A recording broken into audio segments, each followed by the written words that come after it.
Hey everyone, this is Josh from before, and I'm here with McFarlane Toys DC Multiverse Gold Label Collection, The Flash, from the ongoing year-long Flashpoint wave. You can collect and build Cyborg if you want to. I've been passing on this wave thus far. I really don't like the year-long Build-A-Fig waves. By the time you get all the pieces, I'm over it. It's not fun. But I couldn't pass on this new Barry Allen Flash. It's been a long time since we've got a new, quote-unquote, regular comic Flash. That old Rebirth figure has been around for a while now. He's gotten pretty pricey on the secondhand market, so I think a lot of folks will be eager to pick this guy up.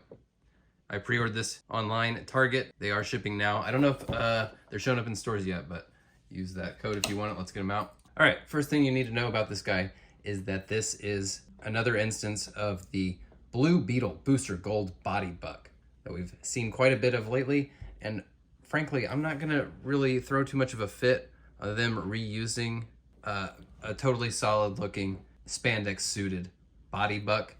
And I think they proved with Dead Man that they are capable of throwing some little accents and different pieces onto this body form to change up the silhouette so it doesn't feel like having the same fig on your shelf a million times. But where that hurts is the sense of discovery when you get it out of the box. You know, this is just well-worn territory. We've seen this before. We know exactly what he does. We know this buck has some shortcomings, the ab crunch being a significant one. I tend to find that it's a little rigid at the hips too, but this one seems to have some decent motion. We'll see once we start running with him. What few unique details it does have are pretty nice. You know, the lightning bolt here at the waistline. I do like the hood ornament styled wings on the boots and the ears. Kind of cool geometric look. Just a decal for the logo there, which I wish was a raised element. But where they really got me with this one is the maskless option, and not just the maskless head, but the mask pulled down around the neck that can be removed. That is just a great touch. Really adds a lot to that play factor and brings this tiny little 1/10 scale world to life a little bit. The head sculpt, I don't know if I mentioned it. It looks really nice. In fact, I think it shows that they're capable of doing some really strong portraits when they want to. And I would really like to see more head sculpts with this level of sculpting quality and paint applications. But now let's get this head off here. It's gonna pop off like so. We're gonna pull this little cowl piece off here. This is a little soft rubbery material. And we're gonna put this masked head on. Oh wow, that really, that really pulls the whole thing together once he's got that mask on. This is a nice looking figure. I don't love the way that these boots are cut here. This like very flat line, it looks a little cheapy. Really dislike this hand choice right here. That just makes no sense for a speedster. But I think now it's really time to compare these two guys and do the Pepsi challenge. So this is what it's gonna be about for a lot of us. Is this new one solid enough to replace this year one Rebirth Flash? It's kind of a toss-up. They both have some strengths here. The Rebirth Flash, I think the leaner body form suits the speedster look better, and of course he's got some great raised elements like the emblem, the trim of the gloves.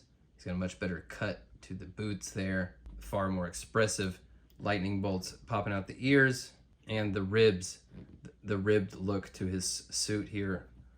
But there's lots to like about this new one. He is a little too beefy with this Blue Beetle Booster Gold Body Buck. But the fact that he's more ripped and he's got this more saturated crimson color, it really reminds me of the old 90s Flash TV show, which I'm very partial to. I really loved that when I was like in kindergarten. But this guy's hard to find now. So this is gonna be what's available to you in the near future. I wouldn't be surprised if they just do another release of him as well without the Build-A-Fig pieces. If they do, they really got to hook it up with some better hands, because what's the point of this? It'll be all right, I guess, for like sort of if he's pulling his mask down, but that's it, not for running. And you have to admit that he looks pretty excellent in this lineup. The only thing really wrong with this picture is the fact that there's something of a placeholder right here. But seriously, if there's not a comic Wonder Woman on shelves before the end of the year, I do think people are gonna riot. It's a cool looking group. I don't know. What do you think? Do you like this one or that one? You're going to have to decide for yourself if this is the one that you need. The unmasked head sure is a nice touch. But the old Rebirth Flash has a few advantages over this one as well. But also don't be surprised if a year from now they just re-release this guy without the Build-A-Fig parts. I could see that happening. Easy. Alright guys, that's all I got for this one. Look for this dude at Target if you need him. I will catch you next time. Thanks for watching. Bye.